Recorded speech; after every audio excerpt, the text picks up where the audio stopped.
Đúng rồi. Ôi.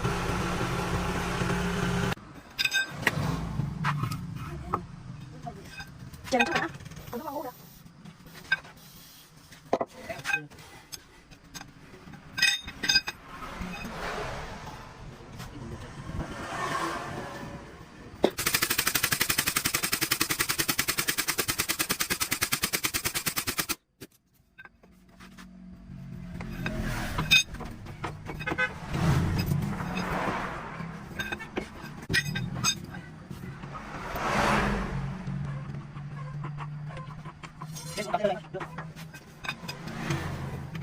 Cho cho.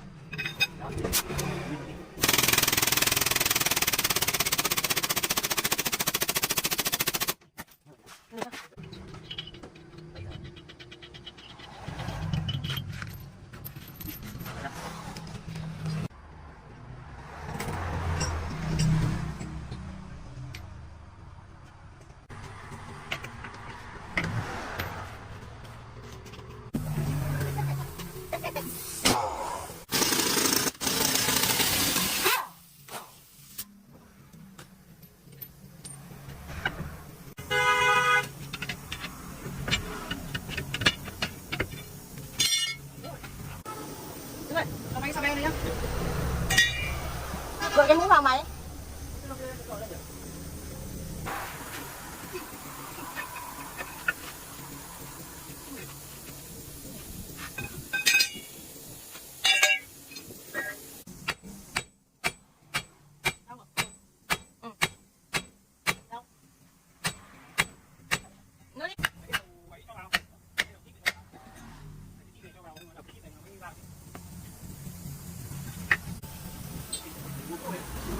Muốn làm gì? Muốn có bắt ra mà. Không được. Không được. Không được. Anh ngồi em hơi đâu. Anh hơi.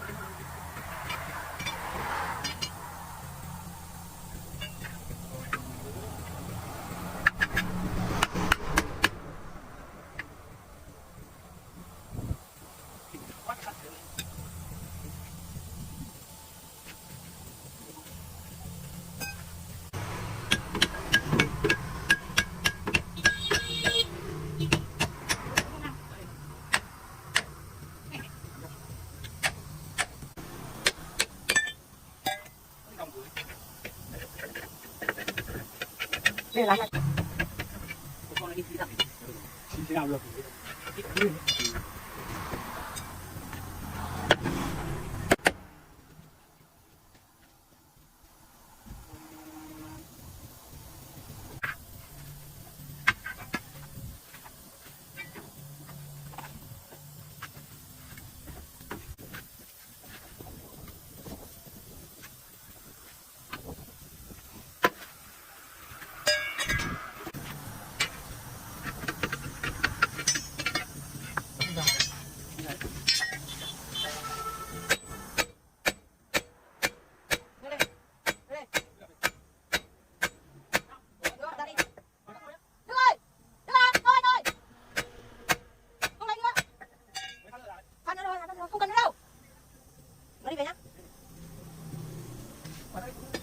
Nó đi.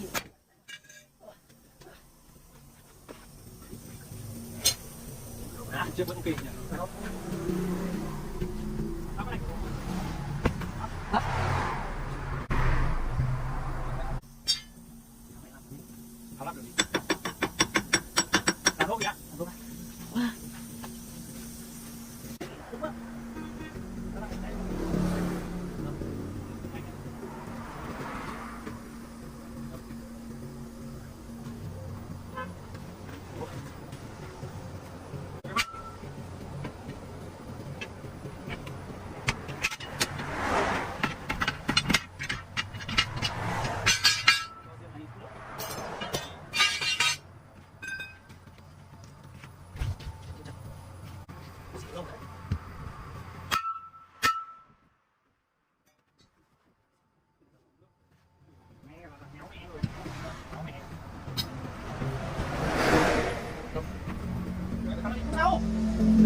Bạn uống rượu? Bạn uống rượu? Ôi mang từ ở chuẩn bị đổi rượu một thì lại có người này phát nhân cơ hội luôn. Nhưng tự nhiên ông ra đây làm gì?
Thì lại phải số 85 thì 16 không. Nhận được 70. Đọc kịch mày luôn. Chắc bỏ về luôn, có xe luôn.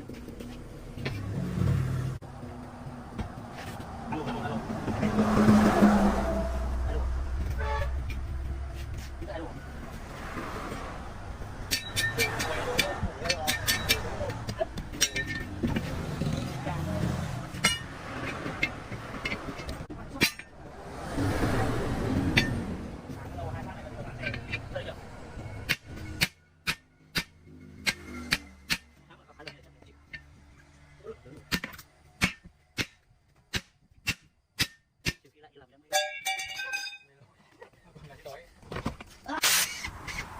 Anh không?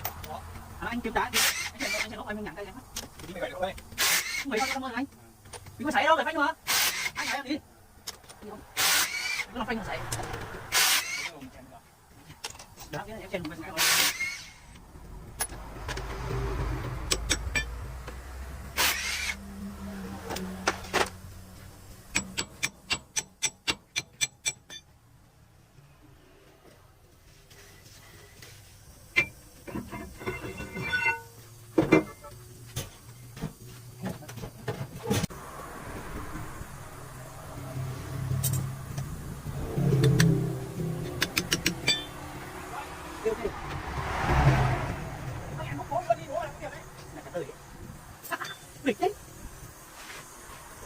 chồng em được tí em thấy anh gì thế đổ tiêu ra nó biết hả bảo khi không được tí tôi lấy đồ cho mẹ tôi về đấy không nghi ngờ anh đang bảo nghi ngờ không nghi ngờ không có cho bảo đẹp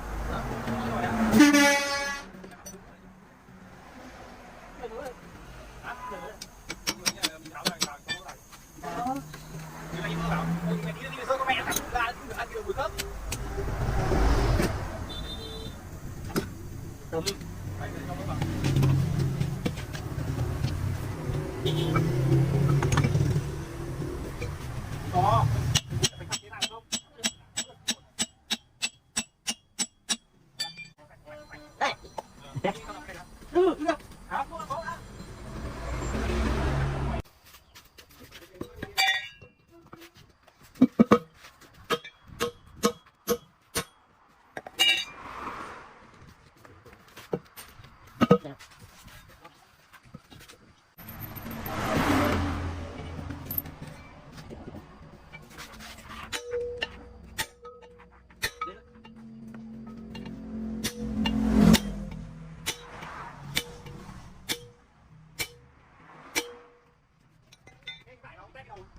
Chưa kịp lên. Em phải nắm lấy rồi. Rồi này. Nào. Đi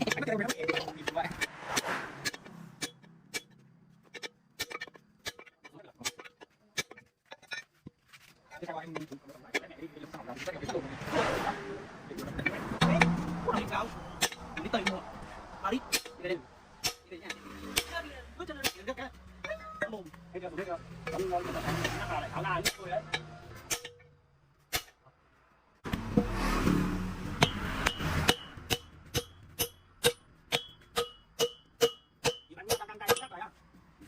Vừa cái xe nào lại này xong rồi nào đi nó lại đến.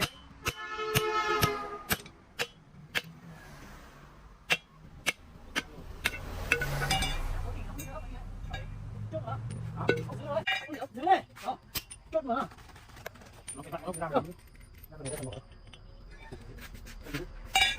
Cái này nó đi đâu. Nó bỏ.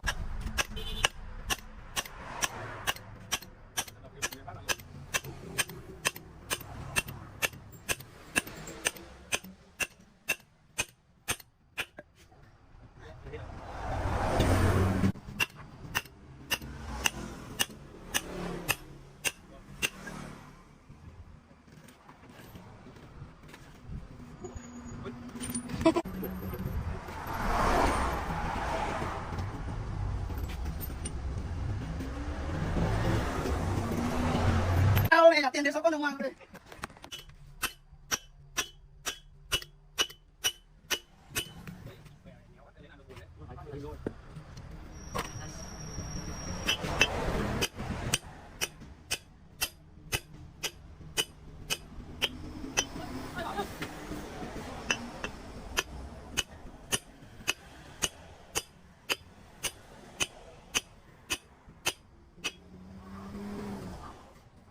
Đây là còn đâu không biết tao nói được vào đi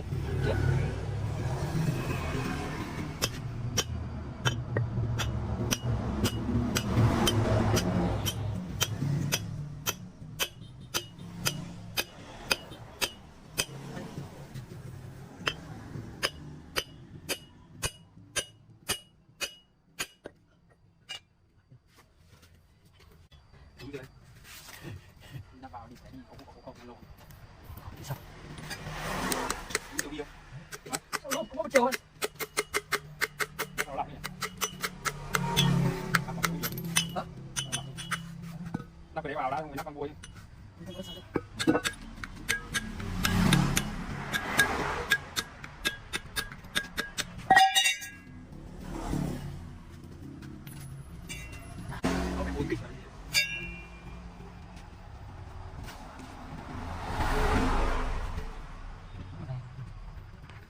Anh mới xích đấy. Thầy vừa với thay chạy béo bao chuyến đâu. Cái kéo thì nó giữ gì đấy nhỉ? Kéo đấy. Thôi thì đi bán rồi.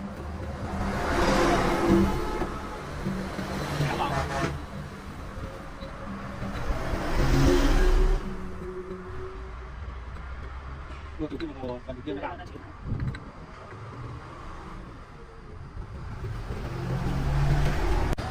Đây vừa ngồi đi. Mua gì vậy?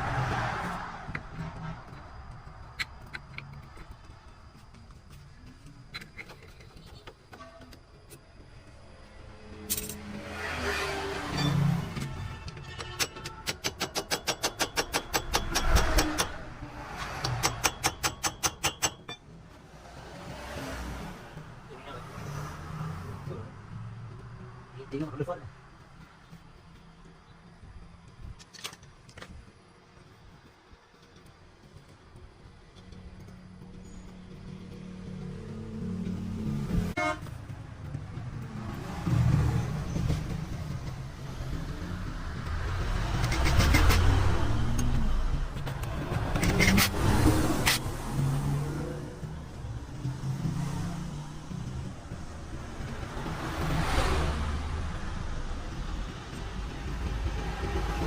keo vào rồi keo cái có cái keo vào mà keo không cần bị đứt không có keo đi ra mất ở đấy ra đầu ở đấy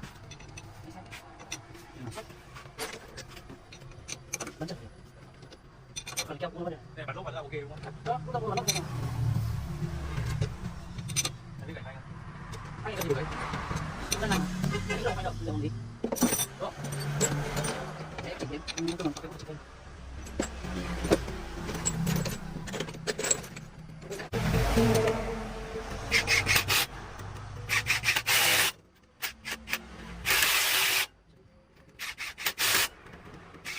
con đây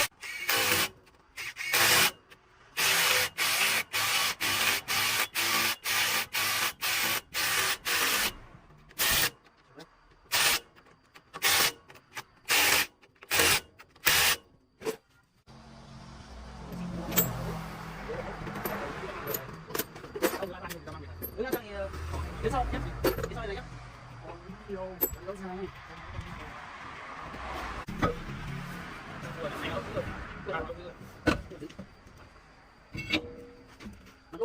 biết là như thế mình đúng kiểu không? không biết kiểu đấy đúng không Hai quả mới thì lao tăng cho này quả cũ ra ngoài nó bị hỏng cái đường cho vào lăng lưới thằng em đang tính chưa có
sau đây là lấy quả lốp cho anh nhé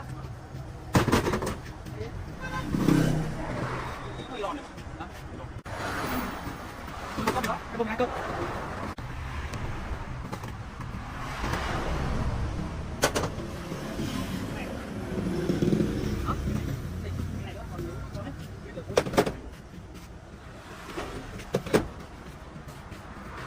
đưa cái đấy nữa một chút đi đằng này đi đằng này đi đằng này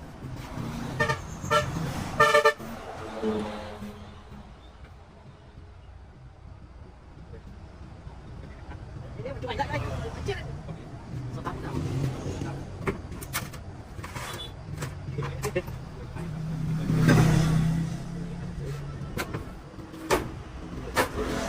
xấu rồi cái xấu